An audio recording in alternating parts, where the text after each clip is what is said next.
Ayun, so hello mga boss, magandang araw sa inyo, no? And welcome back again na naman sa ating channel. Bali, direct to the point na tayo. Kung nabasa nyo na yung ating thumbnail, tuturuan ko kayo kung paano mag-install nitong flowing eyeline, no? So napakaangas talaga nito. Kaya nga, dun sa mga nakarang tutorial natin, gumawa tayo ng wiring, or tinuruan ko kayo kung paano mag-wiring ng headlight, with park light, at the same time, yung may flasher. So bali, nandito pa siya. And ayun, so hindi na natin patatagalin pa mga boss. So ito na nga pala siya mga boss, bali inayos ko na yung pagkaka-wirings ng flasher natin or yung mga signal lights, at the same time yung main switch. So nilagay ko siya sa kanan, at yung high and low beam nandun sa taas. So doon naman talaga yung position nun. At yung headlight ayun, so nandun sa gitna. And yung mga grounds nito or yung negative nitong mga flasher bulb natin at yung negative ng ating headlight. So pinagsama-sama na natin dito. Ayan. So kung mapapansin nyo, yung negative nito, yun, yung kulay black. Ayan, at yung negative nun. So dito ko na pinagsama. At yung negative nito, at nung kabila naman, so dinugtungan ko siya ng wire. At ayun, so tumakbo rin, and then so pinadaan ko siya dun para dun ako magtatap ng, or doon tayo magtatap ng negative. At nandito na nga rin pala yung ignition switch natin nasa gilid. So off muna natin. Ayun, so dito ko nga pala itatap yung positive sa red kasama ng negative, ayun. So magkatabi yan para iisa na lang yung posisyon. So yung accessory wire, ito na siya mga boss. So dito na magsasanga-sanga ngayon yan. So meron tayong wire na tumakbo dito sa may flasher relay. So pumasok na yung isa sa flasher relay at lumabas naman yung isang wire dito. So nakakonect na siya dito sa may blue. So yan yung common ng flasher switch natin. At magbabato na yan ng supply sa dalawang wire kapag magta-turn left tayo or turn right. So itong white na wire, tatakbo na yan sa right.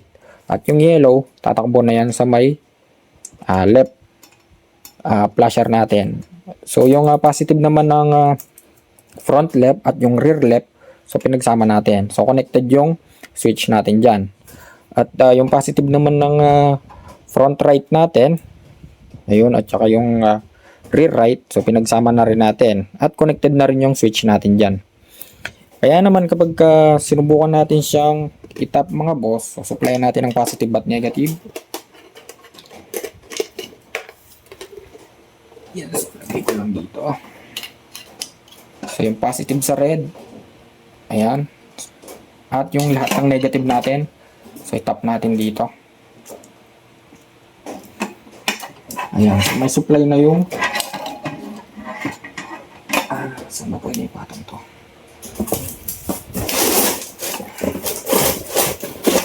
So dito na lang. So may supply na ng positive at negative yung buong circuit natin. Okay, so try nating i-on. Yan, so naka turn on na tayo. So dito muna tayo, flasher right muna tayo. Ayun. So flasher left naman. So off natin. Dito naman tayo sa main switch, headlight on. So check muna natin. Naka-low naman siya. Okay, so umilaw na yung ating low beam. So mag-high beam naman tayo. Ayun. So ganun lang kasimple mga boss. Bali ngayon, dito na papasok yung ating flowing eyeline. Eto. Ayun. So kung napanood nyo na yung mga nakarang tutorial natin, bali tinuruan ko nga kayo kung paano mag-wiring nitong signal light or flasher natin, step by step. At yung headlight, step by step, magsimula sa switch hanggang sa negative, at kung paano natin siya napailaw. Bali ngayon, dito muna tayo sa may blowing eye line natin kasi nga meron tong park light. Ayun. So meron tong park light, at the same time meron din itong signal light. Okay? And then kung mapapansin nyo mga boss, meron tong tig-tatlong wire. So isang black, isang red, at isang yellow. Automatically dito, pagsasamahin na agad natin yung dalawang black kasi yan yung negative. Okay, so negative na naman mga boss. So kailangan natin dugtungan ng wire to.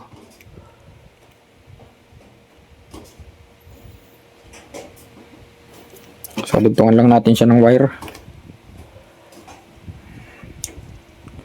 So ito.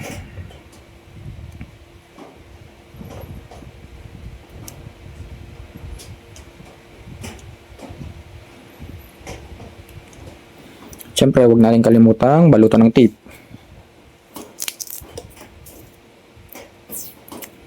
Electrical tape for safety.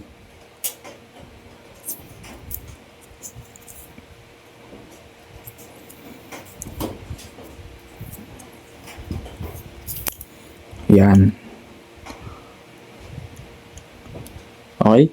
So next naman mga boss, para malaman natin kung alin ba yung park light dito sa dalawa, yung red ba or yung yellow. So pagsamahin muna natin yan. Pagsamahin din natin yung yellow. At supplyan natin to ng positive at negative. So direkta muna siya sa may battery natin. Ayan. So yung black ay negative. Ayun. Yung dinugtungan natin ng wire. So try muna natin itong yellow.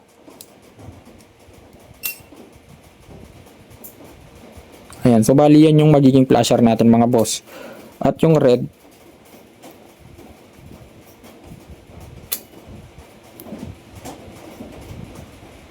ayun. So yung magiging park light natin. Okay. So disconnect muna natin. And then paghiwalayan na natin mga boss yung yellow. Paghiwalayan natin dalawang yellow. Pero yung red wag nating paghihiwalayan. At next naman, so paghatiin na natin to. So, try natin siyang ilagay sa magkabila. Ayan, para meron tayong left and right.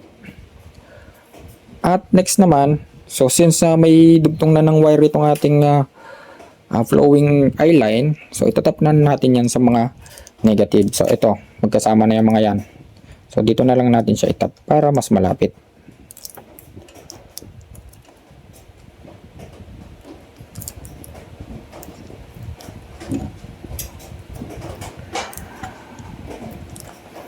Okay. Tapos, balik tayo dito sa may red wire mga boss nitong flowing eye line natin. So, dugtungan natin ng wire yan.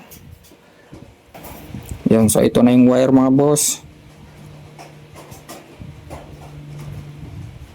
So, tap natin sa kulay red yung idudugtong natin na wire. Siyempre, balutin din natin ng electrical tape.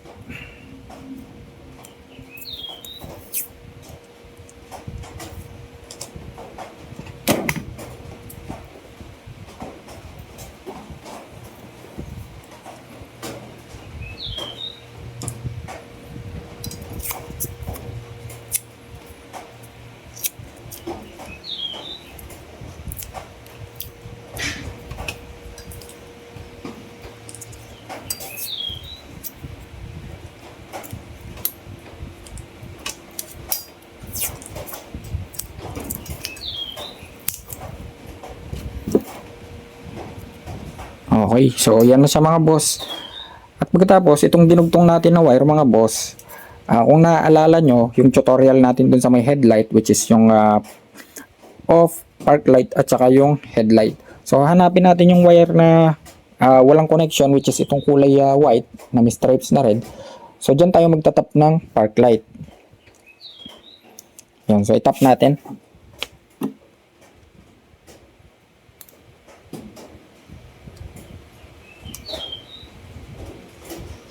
So dahil dito na lang natin siya i-daan sa ilalim. Ayun.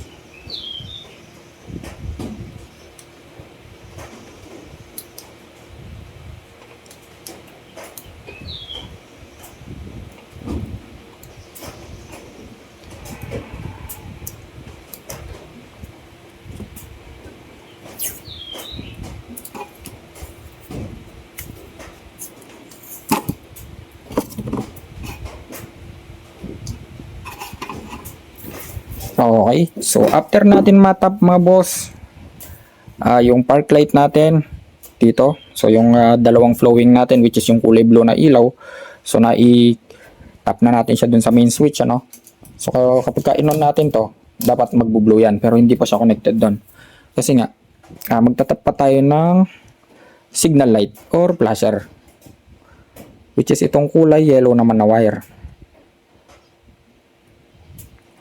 Ngayon, pagdating naman dito mga boss, pili na lang kayo, no, kung alin sa dalawang to yung itatap nyo sa may left and right. So saan ba natin to itatap? Hanapin nyo lang yung socket nitong mga boss, or yung positive supply nitong left and right signal light natin or flasher natin. So doon tayo magtatap. So kabilaan yan. So kuha tayo ng dalawang wire. Okay, so ito na mga boss. So dudugtungan lang natin to ng wire, itong yellow.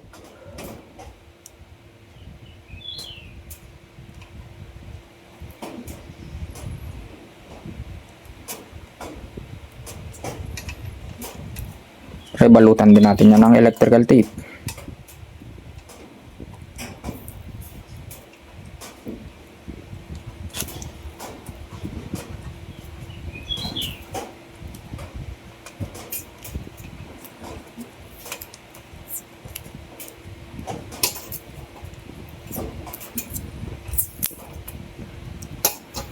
Then yung kabila naman.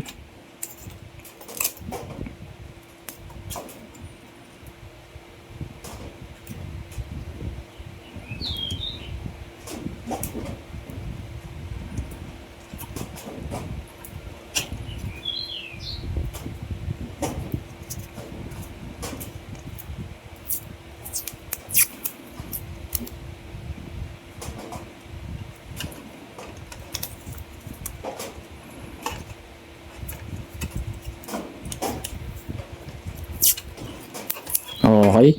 So, yun na mga boss. Nadugtungan na natin ng wire. And then, since ito yung right natin, ito siya. Ito yung right. So, yan yung i-connect natin dito sa right flasher natin. So, connect na natin yan.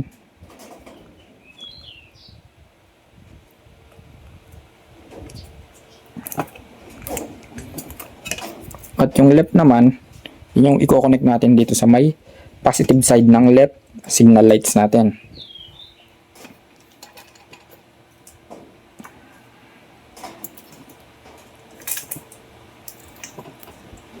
Okay, so connected na mga boss, ano. Na-tap na natin yung flowing eye line nitong ating motor. So kayo na yung bahala kung paanong style yung ididikit nyo or design. Okay, so hanapin na natin yung battery, itap na natin yung positive at negative. So ito na yung positive ng ating ignition switch at yung negative. Okay.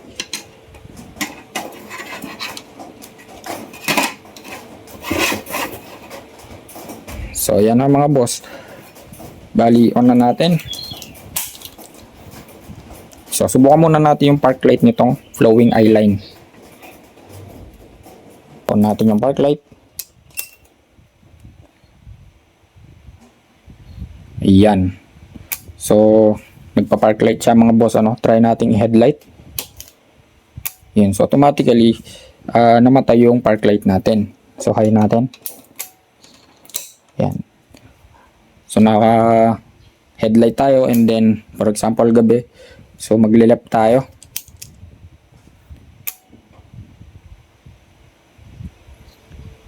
Ayun, so nagle-left yung eye line natin mga boss. So right naman. Okay. So off natin. Off din natin yung headlight. So naka-ice blue park light tayo, for example medyo madilim na. Ayan, magle-left tayo. So automatic nag-off yung ice blue natin mga boss, ano. So napapalitan siya ng signal light. Ayan, so ganun din sa kabila. Okay. Ayan, so bali hanggang dito na lang mga boss, ano. Bali napakadali lang naman ng tutorial natin. Sana nasundan nyo at naintindihan nyo step by step. Ayun, bali hanggang dito na lang at sana may natutunan kayo at ako nagustuhan yung video na to, so please like, share, and subscribe.